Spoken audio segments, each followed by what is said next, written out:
I've spent a lot of time in known areas where Bigfoot's been spotted, or Bigfoot researchers have done their work. When I'm down by Rooks Park, I go down there because in 2000, Brian Smith of the BFRO chapter in Walla, he had gone down and investigated Harley Michaelis's discovery of some barefoot prints in the snow. They'd found several hundred, if not thousands, I believe, prints that went from the steel bridge to the wood bridge along the service road at Rooks Park. And these prints, the 9-inch prints, I spoke about these before, had 58-inch gaps, and people don't realize how significant that is. A small foot, 9 inches, with 58-inch gaps. Those are Olympic runner gaps in snow. And for a small 9-inch print, that's equivalent to a 5-foot tall human being. And for a 5-foot tall human being to get 5-foot spans while running is just exceptionally unique. When I found my prints, the 9-inch prints with 60-inch spans, I filmed it and I put it on my channel. And I started finding a lot of proofs that something was out of the ordinary where I was doing my research by the lake. And when I started finding the shelters, I found the first shelter right after I found those 9-inch prints with 60-inch spans in the mud. When I started to research the dome-shaped shelter, I started going back up into the sticks off the main trail. A lot of people go out there and hike. And a lot of your wildlife areas, people hike. And a lot of your lakes and parks and stuff like that, people hike. And people do strange things like make stick structures and so forth. But when I started researching farther north from the lake, along the levee and towards Rooks Park, east of Rooks Park towards the wildlife area, there's a wildlife area in there where people are allowed to hunt. And it's a floodplain area where the creek can flood on the other side of the dike before it goes into the dam and is released either to the lake or into the Mill Creek channel. So I've named this Bigfoot that I saw in 2005. What I saw in 2005, people don't want to admit is a possible Bigfoot sighting, when I know for a fact 100% it was Bigfoot. And it was coming from that direction. It was a mile, probably even closer, probably 3/4 of a mile or less from the location where I found this Bigfoot the other day. Now, when I was back in here with Dixie, I can feel them.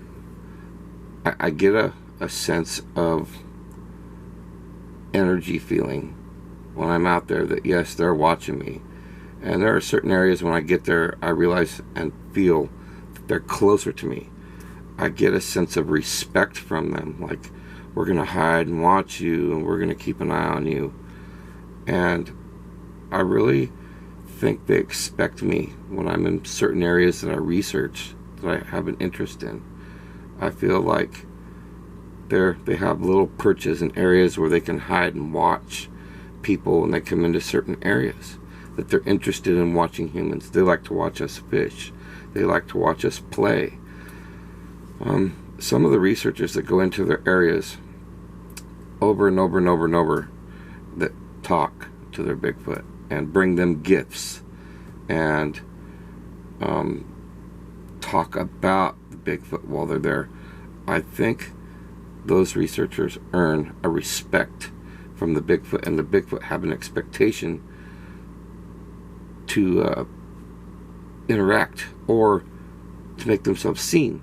And a lot of the times I find some researchers can repeatedly, over and over and over, if you look to the video closely, you'll find Bigfoot. The Bigfoot are showing themselves in the video. And There are some other researchers that'll cry pareidolia, but I think they're very, very wrong and misguided when it comes to looking at some of the faces and the capabilities of our Bigfoot while in the forest. Now, there's a lot of time I can find a solid Bigfoot in my videos, and sure, there are a lot of other faces that people can call pareidolia, but I'm gonna tell you what, it's not pareidolia when it keeps showing up as Bigfoot over and over and over and over. There's something going on. The Bigfoot have a mental capability to emanate things and images at people and their cameras, and I believe it's one of the things they like to do. Another thing I observe and find to be a respect from the Bigfoot is that they make sure that they hide in a position where that there's brush and sticks in front of their face, so that yeah, it sort of looks like pareidolia. And I often wonder if they don't know the word and realize people and listen to us talk and know that other people are skeptical. So I think the Bigfoot respect the researchers, and some of us researchers get better shots of them than others because I think they realize and they understand our mental situation and they understand our line of thinking. So if you're open-minded, I believe the Bigfoot become open-minded with you and show themselves. I think they respect us. I think they expect us, and I think that you're fortunate if this happens to you. Anyway, I'm going to do a little breakdown on the one that me and Dixie saw out in Mill Creek. I dubbed this one the Mill Creek Bigfoot. Exactly straight line, 1 mile or less from where I saw mine in 2005. About a mile from where we're finding all the shelters at the lake. And the whole Mill Creek channel, I believe, is loaded with hidden Bigfoot locations. So Jeff Meldrum and Paul Freeman made casts to the east of where I'm at, and they were prominent casts. And I apologize for sometimes I just feel like there are people hoaxing to get the attention. They want the attention so bad that they'll hoax, and I won't hoax because I know inside that they respect me, that the Bigfoot respect me, and that they're going to show me things. And I know when I'm out there in the field and I'm thinking, yeah, I hear the ring in my ear. I hear them talking to me. I've heard them talking to me ever since I started doing this work. And it's something that I don't focus on in my videos because it's something I don't want to talk about. And there are things that the Bigfoot expect from us. They have expectations too. They expect us to not, like for instance, there's this one spot that I'm pretty confident is where they're living, and I just won't show it. I know they go out and they play and they toy with us and they make shelters and stuff like that, but there's this one spot, this one ravine, that I'm confident that there's babies in it, so I won't talk about it. And it's several miles from the lake, but it's not too far. Anyway, you guys, I want to show you this close up. I isolated the picture and took a screenshot so I could print off these pictures so that I could do artwork by hand and not have to use a computer to do the artwork. I always feel like I can do a better job at exposing what I see if I just take pictures and put them on the board. So peace out. Alright, so here we have the Bigfoot that was watching me and Dixie out at Mill Creek. He was doing a really good job of hiding. There were some sticks at the top of this tree. Here's the top, I believe, of that broken tree.